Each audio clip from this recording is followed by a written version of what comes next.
Hi friends, welcome to Swad wave channel. ನಾನಿವತ್ತು ತರಕಾರಿ ಉಪ್ಪಿಟ್ಟು ಅಥವಾ ವೆಜಿಟೇಬಲ್ ಉಪ್ಮಾ ಯಾವ ರೀತಿ ಮಾಡೋದು ಅಂತ ತೋರಿಸ್ಕೊಡ್ತಾ ಇದ್ದೀನಿ. ಉಪ್ಪಿಟ್ಟು ತುಂಬ ಜನ ಇಷ್ಟಪಡಲ್ಲ, ಆದರೆ ತುಂಬ ಜನ ಇಷ್ಟಪಡೋರು ಇದ್ದಾರೆ. ತರಕಾರಿ ಹಾಕಿ ಚೆನ್ನಾಗಿ ಮಾಡಿದ್ರೆ ತುಂಬಾ ಚೆನ್ನಾಗಿರುತ್ತೆ ಉಪ್ಪಿಟ್ಟು. ಇದನ್ನು ಯಾವ ರೀತಿ ಮಾಡೋದು ನೋಡೋಣ ಬನ್ನಿ.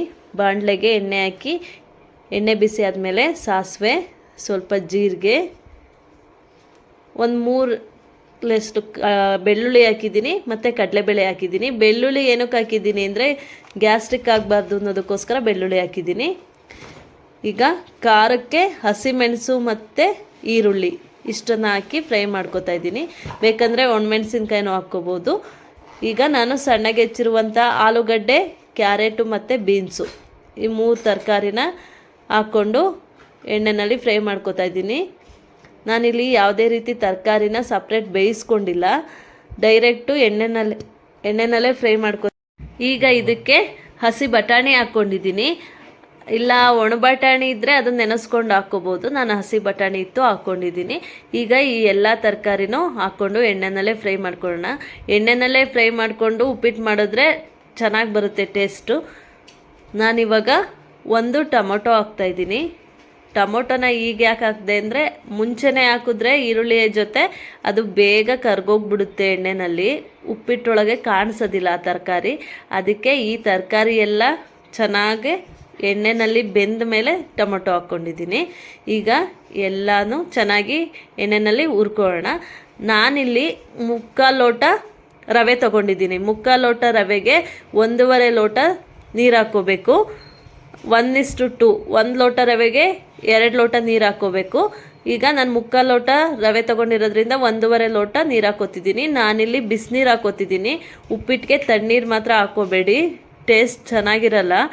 ನಾನಿಲ್ಲಿ 1.5 ಲೋಟ ಬಿಸಿನೀರು ಹಾಕ್ಕೊಂಡಿದ್ದೀನಿ. ನಿಮಗೆ ಇನ್ನೂ ಸ್ವಲ್ಪ ತೆಳು ಉಪ್ಪಿಟ್ಟು ಇಷ್ಟಪಡೋರು ನೀರನ್ನ ಜಾಸ್ತಿ ಹಾಕ್ಕೋಬೋದು. ಕೆಲವರು ತುಂಬ ಉದುರು ಆಗಿರುವಂಥ ಉಪ್ಪಿಟ್ಟು ಇಷ್ಟಪಡ್ತಾರೆ, ಅವರು ನೀರನ್ನ ಸ್ವಲ್ಪ ಕಡಿಮೆ ಹಾಕ್ಕೋಬೋದು. ನಾನಿಲ್ಲಿ ಮೀಡಿಯಮ್ ಆಗಿ ನಾನು ಮಾಡ್ತಾಯಿದ್ದೀನಿ.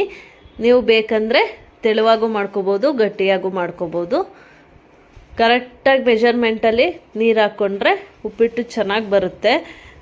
ಉಪ್ಪಿಟ್ಟಿಗೆ ಎಣ್ಣೆನ ಸ್ವಲ್ಪ ಜಾಸ್ತಿನೇ ಹಾಕ್ಕೋಬೇಕು. ಕಡಿಮೆ ಎಣ್ಣೆ ಹಾಕ್ಕೊಂಡ್ರೆ ಏನಾಗುತ್ತೆ, ಕೈಗೆಲ್ಲ ಅಂಟುತ್ತೆ.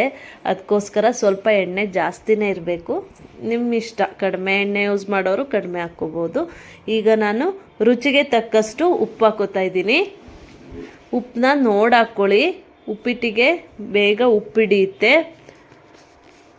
ಉಪ್ಪನ್ನ ಯಾವ ರೀತಿ ಸರಿಯಾಗಿದೆಯೋ ಅಥವಾ ಕಡಿಮೆ ಅಥವಾ ಜಾಸ್ತಿ ಆಗಿದೆಯೋ ಅಂತ ಚೆಕ್ ಮಾಡೋದಕ್ಕೆ 1 ಸ್ಪೂನ್ನಲ್ಲಿ ಉಪ್ಪಿನ ನೀರು ಕುದ್ಮೇಲೆ, ಉಪ್ಪಿಟ್ಟಿನ ನೀರು ಕುದ್ಮೇಲೆ, ಉಪ್ಪು ಹಾಕಿದ್ಮೇಲೆ ಕುದಿಯುತ್ತಲ್ವ, ಆವಾಗ 1 ಸ್ಪೂನಲ್ಲಿ ತೊಗೊಂಡು ಟೇಸ್ಟ್ ನೋಡಿ. ಆವಾಗ ಸ್ವಲ್ಪ ಉಪ್ಪು ಜಾಸ್ತಿ ಅನಿಸಿದ್ರೆ ರವೆ ಹಾಕಿದಾಗ ಅದು ಸರಿ ಹೋಗುತ್ತೆ, ಕರೆಕ್ಟಾಗಿ ಮ್ಯಾಚ್ ಆಗುತ್ತೆ. ಈ ರೀತಿ ಟೇಸ್ಟ್ ಮಾಡೋದ್ರಿಂದ ಉಪ್ಪಿಟ್ಟಿಗೆ ಉಪ್ಪು ಸರಿಯಾಗಿದೆಯೋ ಇಲ್ವೋ ಅಂತ ಗೊತ್ತಾಗುತ್ತೆ. ಈಗ ಉಪ್ಪು ಹಾಕಿದ್ಮೇಲೆ ಕುದ್ಮೇಲೆ ಇದನ್ನು ನಿಧಾನವಾಗಿ ರವೆ ಹಾಕ್ಕೊಂಡು ಕಲಿಸ್ಕೋಬೇಕು. ಒಂದೇ ಸಲ ರವೆ ಹಾಕಿದ್ರೆ ಗಂಟಾಗ್ಬಿಡುತ್ತೆ ಉಪ್ಪಿಟ್ಟು. ಈ ರೀತಿ ಸ್ಟವ್ನ ಸಿಮ್ಮಲ್ಲಿ ಇಟ್ಕೊಂಡೇ ರವೆ ಹಾಕ್ಕೊಳ್ಳಿ. ಐ ಫ್ಲೇಮಲ್ಲಿದ್ದರೆ ಗಂಟಾಗ್ಬಿಡುತ್ತೆ, ಬೇಗ ತಳ ಹಿಡಿದ್ಬಿಡುತ್ತೆ. ಅದಕ್ಕೋಸ್ಕರ ಸಿಮ್ಮಲ್ಲಿ ಇಟ್ಕೊಂಡೇ ಈ ರೀತಿಯಾಗಿ ರವೆ ಹಾಕ್ಕೊಂಡು ಕಲಿಸ್ಕೋಬೇಕು. ಈಗ ಇದನ್ನು 1-2 ನಿಮಿಷ ಕ್ಲೋಸ್ ಮುಚ್ಚಿಡೋಣ.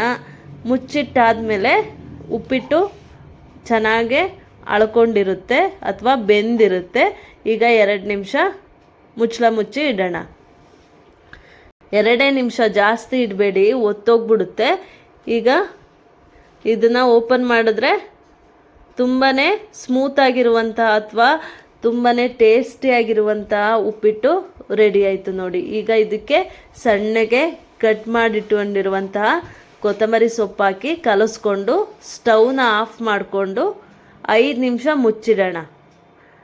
5 ನಿಮಿಷ ಮುಚ್ಚಿಟ್ಟು ಆಮೇಲೆ ಉಪ್ಪಿಟ್ಟನ್ನ ಸರ್ವ್ ಮಾಡ್ಬೋದು.